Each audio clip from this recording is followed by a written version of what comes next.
Numbers chapter 31. And the Lord spoke to Moses, saying, Take vengeance for the Israelites against the Midianites. Afterward you will be gathered to your people.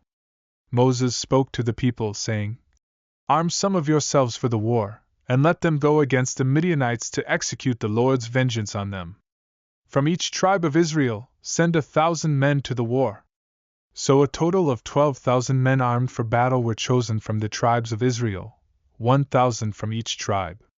Moses sent them to the war, along with Phinehas son of Eleazar the priest, who took with him the sacred articles and the trumpets for sounding the alarm. They waged war against the Midianites, just as the Lord had commanded Moses, and killed every male. Among their victims were the kings of Midian, Evi, Rekem, Zur, Hur, and Reba, 5 kings of Midian. They also killed Balaam son of Beor with the sword. The Israelites captured the Midianite women and their children, and seized all their herds, flocks, and goods. They burned all the towns where the Midianites had lived, as well as all their encampments. They took all the plunder and spoils, including the people and animals, and brought the captives, spoils, and plunder to Moses, Eleazar the priest, and the Israelite community at the camp on the plains of Moab by the Jordan, across from Jericho. Moses, Eleazar the priest, and all the leaders of the community went to meet them outside the camp.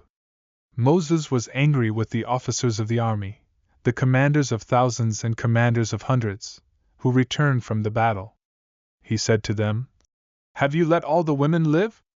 Behold, these women caused the Israelites, by the counsel of Balaam, to act treacherously against the Lord in the matter of Peor, resulting in a plague among the congregation of the Lord. Now therefore, kill every male among the children, and kill every woman who has had sexual relations with a man.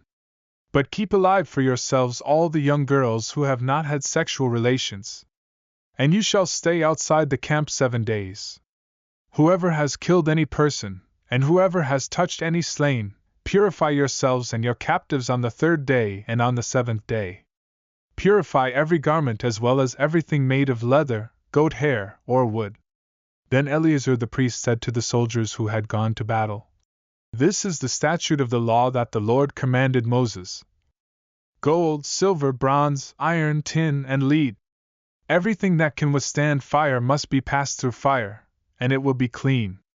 It must also be purified with the water of purification.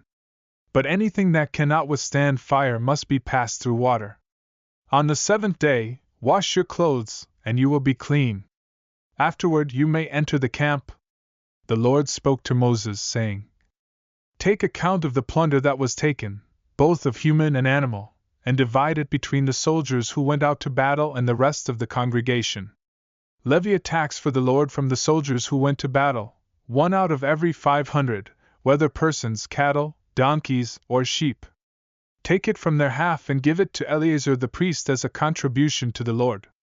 From the Israelites' half, you are to take 1 out of every 50, whether persons, cattle, donkeys, sheep, or any other animals, and give them to the Levites who maintain the Lord's tabernacle. So Moses and Eleazar the priest did as the Lord had commanded Moses. The plunder remaining from the spoil that the soldiers took was 675,000 sheep, 72,000 cattle, 61,000 donkeys, and 32,000 young women who had not had sexual relations. Half of the plunder belonged to the soldiers, 337,500 sheep, 36,000 cattle, 30,500 donkeys, and 16,000 young women. From the soldiers' half, Moses took 1 out of every 50, as the Lord had commanded, and gave them to the Levites who maintained the Lord's tabernacle. Then the officers who were over the units of the army, the commanders of thousands and commanders of hundreds, came to Moses and told him, Your servants have taken a census of the fighting men under our command, and not one of us is missing. So we have brought an offering for the Lord, what each man found, jewelry of gold, anklets, bracelets, rings, earrings, and necklaces, to make atonement for ourselves before the Lord. Moses and Eleazar the priest received the gold from them, all the crafted articles. The gold from the commanders of thousands and commanders of hundreds weighed 420 pounds. They brought the gold to the tent of meeting as a memorial for the Israelites before the Lord.